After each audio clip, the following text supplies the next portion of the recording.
देश के सबसे बड़े लोकतंत्र के मंदिर की सुरक्षा को तार-तार कर दिया गया। 2001 आतंकी हमले की बरसी पर संसद में कार्रवाई के दौरान आपको बता दें बड़ी सुरक्षा की चूक हुई है, जिसको लेकर आपको बता दें अब लगातार सियासी घमासान शुरू हो चुका है।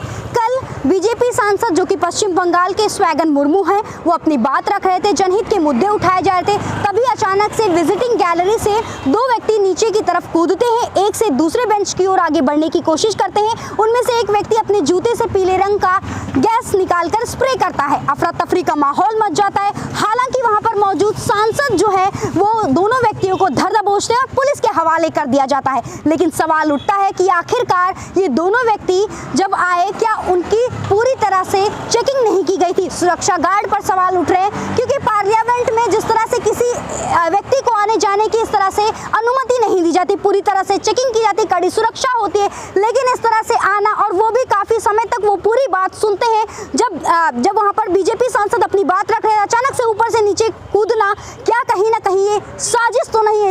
इस तरह के सवाल उठ रहे। तमाम विपक्षी पार्टियां जो हैं वो लगातार तंज कस रहे, वो बीजेपी सांसद पर सवाल उठा रहे हैं। वो कह रहे हैं कि उन्होंने अगर रेफरेंस दिया था, क्या उन्हें पता नहीं था कि ये जो दोनों व्यक्ति आने वाले हैं, या ये दोनों व्यक्ति जो आए जिन्होंने गैलरी से नीचे कूदा, क्या उन्हें इस बारे में जानकारी नहीं थी? चलिए इस विषय पर आज हम आम जनता से बात करेंगे। सुरक्षा को लेकर पार्लियामेंट में जिस तरह से चूक हुई है, आम जनता क्या सोचती है, उनका क्या कहना, हम इसी विषय पर बातचीत करेंगे। तो चलिए जानते हैं कि आखिर क्या कहती है आम जनता। लोकसभा में जिस तरह से सुरक्षा को लेकर चूक हुई, ये तो बहुत बड़ी गलत बात है। ऐसा नहीं होना चाहिए। अगर ऐसा हुआ है तो उनको जो मतलब पकड़े गए हैं उनको और जो लेके आए उनको दोनों को सज़ा मिलनी चाहिए। उसकी पूरी इंक्वायरी होनी चाहिए कि कैसे आए, क्यों आए, कहाँ से आए, क्या करना चाहते, पूरी इंक्वायरी होनी चाहिए उसकी। इसके बारे में उनको जो है कायदे से इंक्वायरी मतलब CID मतलब जो भी होते हैं CBI। किसकी गलती मानते हैं आप?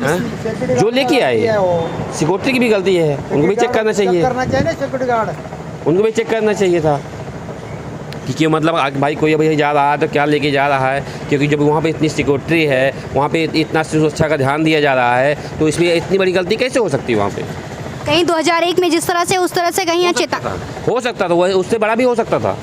सदन में जो हुआ कल जो सांसदों के साथ हुआ, क्या उस तरह से सुरक्षा को लेकर जो पकड़े गए आरोपी हैं उन्हें किस तरह की कार्रवाई उन पर होनी चाहिए? उनके ऊपर कार्रवाई होनी चाहिए, हर चीज़ की जानकारी करना चाहिए, कहाँ से आए, कौन भेजा है, किस वजह से आए, ये सब मालूमात करना चाहिए, उनके ऊपर कार्रवाई होना चाहिए हर चीज़ की। लेकिन सुरक्षा को लेकर जिस तरह से सवाल उठ रहे हैं, विपक्षी दल जो हैं वो नाराज़गी जता रहे हैं, मांग कर रहे हैं कि जिसकी रेफरेंस जिस सांसद के रेफरेंस से वो आए थे, उन्हें परमिशन दी गई थी, उनके खिलाफ कार्रवाई होनी चाहिए। हाँ, उनके खिलाफ कार्रवाई होनी चाहिए।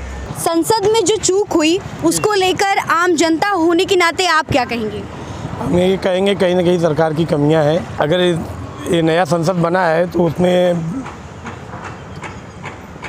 पूरी सुरक्षा रहनी चाहिए। अगर वहाँ पे अगर नेता लोग सुरक्षित नहीं तो हम लोग कैसे सुरक्षित रहेंगे? घनश्याम जी, कल संसद में जो कुछ हुआ, जिस तरह से सुरक्षा को लेकर चूक हुई है, इसको लेकर एक आम जनता होने के नाते क्या कहेंगे आप? हम क्या कहेंगे यही कि भाई ऐसे कैसे हो गया, इतना बड़ा घटना कैसे हो गया? इसे अब एक नॉर्मल लड़के लोग जो अंदर चले गए, बीजेपी सांसद परमिशन उनके रेफरेंस से गए थे, बस इतना जानते हैं कि इतना ऐसे कैसे वो चलेगा अंदर। आम लड़के लोग पब्लिक है, वो कोई वो नहीं है किधर का, कुछ वो नहीं है, कुछ भी उनका कुछ पावर नहीं है, उनके पास कुछ भी नहीं है, डायरेक्ट अंदर संसद में कैसे चले गए? विपक्षी पार्टियां जो हैं लगातार अब तंज कस रहे, कह रहे हैं कि इस पर कार्रवाई, जिन्होंने परमिशन दिया था उन दोनों युवकों को, उनके ऊपर कार्रवाई होनी चाहिए उस नेता के साथ। हाँ होएगा ना, सरकार देखेगी ना, उसको पूछताछ तो कर ही रही है ना, उसको घर वाला से पूछताछ कर रही है। जो अंदर गए थे ना लड़के उनके घर वालों को सब पूछताछ हो रही है कि आखिर वो लड़का कैसे गया, क्या करता है, क्या काम करता है, कुछ सब पूछताछ। आपकी क्या मांग है एक आम नागरिक होने के नाते? नहीं, ऐसा नहीं होना चाहिए। मेरा कहने का मतलब कि इतना बड़ा पार्लियामेंट है, जो सांसद इतना अच्छा बढ़िया तरीके से बनाया गया अभी नया में, तो ऐसा घटना हो गया बोलो तो इससे तो पहले वाला संसद सही था। इतना तो ऐसा कभी नहीं हुआ था ऐसा। यानी सुरक्षा पूरी तरह से नहीं है यहाँ पर? सुरक्षा नहीं है, लेकिन अब सरकार बोल रही है कि अब करना है, हमको सुरक्षा करना है। यानी आप अलर्ट होंगे?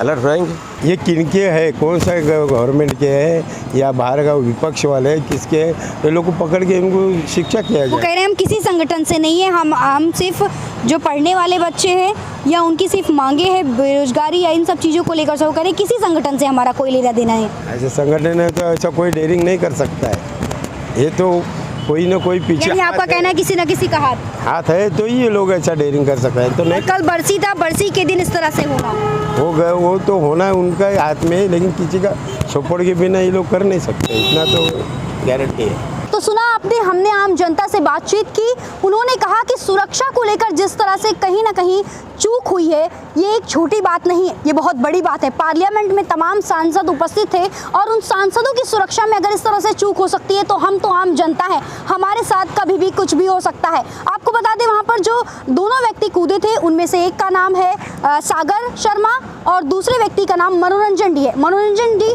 जो कि पश्चिम कर्नाटक का रहने वाला है। वहीं दूसरी तरफ जो आपको बता दें पार्लियामेंट में एक युवक और युवती थी, युवती का नाम नीलम शिंदे है, जो कि लगातार नारे लगा रही थी। वो कह रही थी हम किसी संगठन से नहीं मिले हुए हैं, हमें बस तमाम मुद्दों पर बातचीत करना है। वो कहीं ना कहीं सरकार के खिलाफ नजर आ रही थी। आपको बता दें जिस तरह से हमने बातचीत की, आम जनता का कहना है कि जो पकड़े गए हैं आरोपी उनके खिलाफ सख्त से सख्त कार्रवाई होनी चाहिए। कईयों ने तो ऐसा कहा कि ये कहीं ना कहीं रची हुई साजिश है। फिलहाल के लिए इतना ही। नीरज सिंह के साथ शारदा जायसवाल, अंधेरी।